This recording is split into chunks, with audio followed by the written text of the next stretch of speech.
I used to love having the house to myself. When I was younger, my parents would leave for weekends all the time to visit family, and I never really cared. I actually looked forward to it. There was something peaceful about having the entire house quiet, being able to eat whatever I wanted, stay up late, and not worry about anyone bothering me. That changed after one night.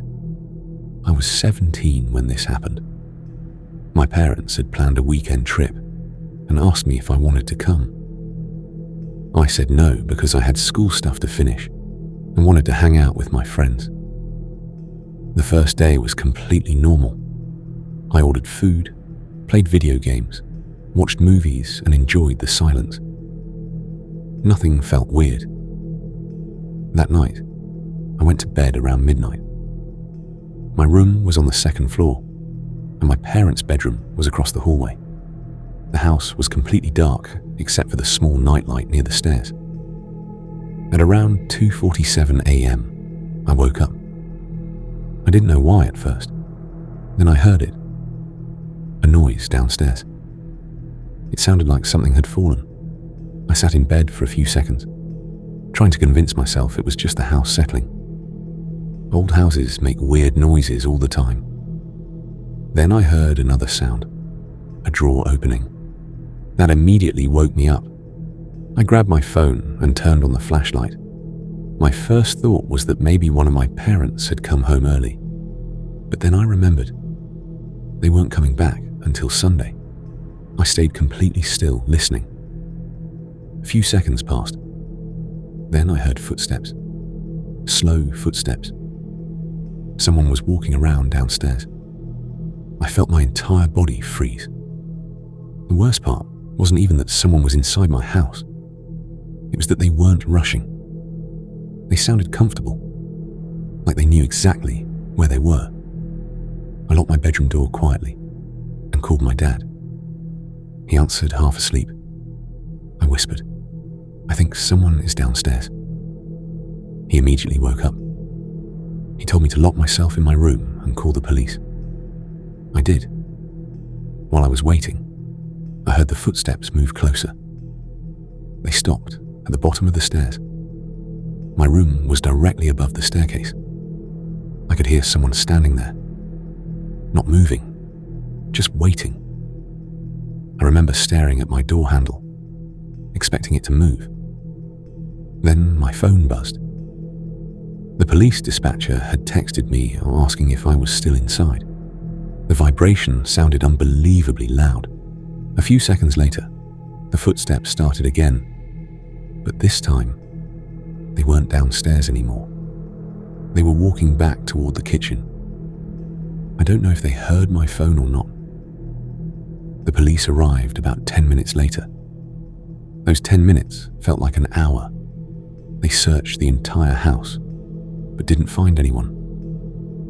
At first, I thought maybe I imagined everything, until one officer came upstairs and asked me something.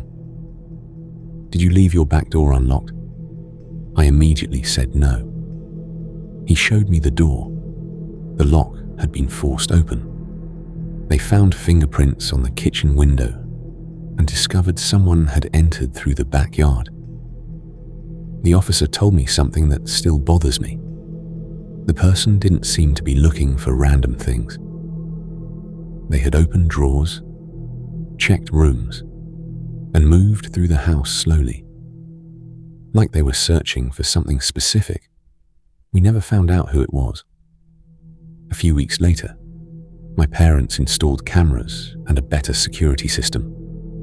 I still live alone now, and I don't scare easily. But whenever I'm home by myself at night, I do one thing before going to sleep. I check every door, every window, because I learned something that night. The scariest part about being alone isn't the silence. It's realizing you might not actually be alone. The only reason I stayed home that weekend was because I had to work Saturday morning. My parents were driving 3 hours away to visit my grandparents, and they offered to let me stay behind. I was 18 so it wasn't a big deal. By Friday night, the house was completely quiet. I ordered pizza, watched a movie, and eventually went upstairs around midnight. Before going to bed, I did what I always did whenever I was alone. I checked every door. The front door was locked. The back door was locked. The garage door was shut. Everything looked normal. Around 2:30 in the morning, I woke up because I heard a loud bang downstairs. I sat up immediately. For a few seconds, there was nothing. Then, another bang. It sounded like a cabinet slamming shut. I grabbed my phone and listened. The house became quiet again. I almost convinced myself I'd imagined it when I heard footsteps. They were slow. One step, then another. The sound wasn't outside. It was inside the house. I quietly got out of bed and locked my bedroom door. I remember staring at the handle, waiting for it to move. The footsteps stopped somewhere downstairs. For almost 2 minutes, everything was silent. Then I heard something that made my stomach sink. Someone laughed. It wasn't loud. It sounded more like a quiet chuckle, the kind someone makes when they're trying not to be heard.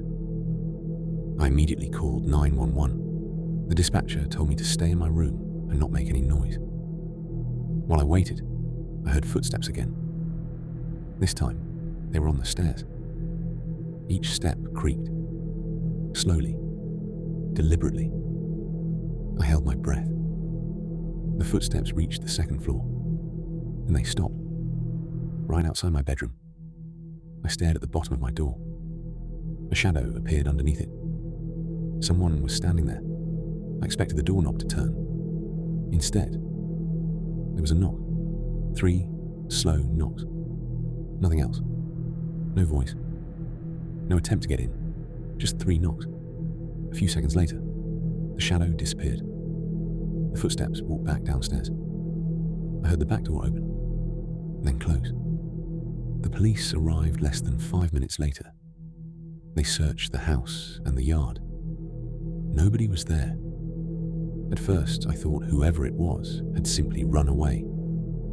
Then an officer asked me a question. "Have you been in your parents' room tonight?" I told him no. He asked me to come downstairs. Every room looked untouched, except theirs. My parents' bedroom closet was open. Inside, several storage boxes had been moved. The officer shined his flashlight toward the back of the closet. There was a folded blanket, an empty water bottle, and a phone charger plugged into the wall. Someone had been living inside the closet. Not for one night, for days. The officers believed whoever had been staying there heard my parents leave earlier that afternoon and assumed the house would be empty. They never expected me to stay home. Sometimes I still think about those 3 knocks, because if I hadn't locked my bedroom door, I don't know whether they would have walked away. I never minded being home alone. In fact, I usually enjoyed it. My parents worked overnight a few times every month, and by the time I turned 17, they trusted me enough to stay by myself. The house was small, so it never felt creepy. I could hear almost everything from my bedroom upstairs, and if something happened, I'd know. Or at least, I thought I would. One Friday night, my parents left around 8 p.m. My mum reminded me to lock the doors before going to bed, and my dad joked that I better not eat all the snacks before they got home. By 10:30, I had finished a movie and decided to make some popcorn. As I walked into the kitchen, something caught my eye. There was a phone sitting on the counter. It wasn't mine. At first, I assumed one of my parents had forgotten it. I picked it up. The screen was black. No case, no wallpaper. Just an old phone with a cracked corner. I plugged it into a charger, thinking I'd call my mom and let her know she'd left it behind. About 30 seconds later, the screen lit up. No lock screen, no notifications, just one incoming call. The caller ID said, "Home." I frowned. That didn't make any sense. I answered. No one spoke. All I could hear was slow breathing. After about 5 seconds, the call ended. I immediately called my mom. She answered on the second ring. Before I could say anything, she interrupted me. "Why are you calling? Everything okay?" I asked if she'd left her phone at home. She laughed. "No, it's in my purse." I looked back at the phone on the counter. "So whose phone is this?" There was a long pause. "I don't know." I suddenly didn't want to touch it anymore. I left it on the counter and went back upstairs. About 15 minutes later, I heard it ring again. One ring, then silence. Another minute passed. It rang again. This time, I walked downstairs. The screen was already on. No incoming call. Instead, there was a single text message. It read, "Wrong house." I stared at the screen for a few seconds. Then another message appeared. "Don't answer the next knock." Before I could even process what I had read, someone knocked on my front door. 3 slow knocks. Exactly 3.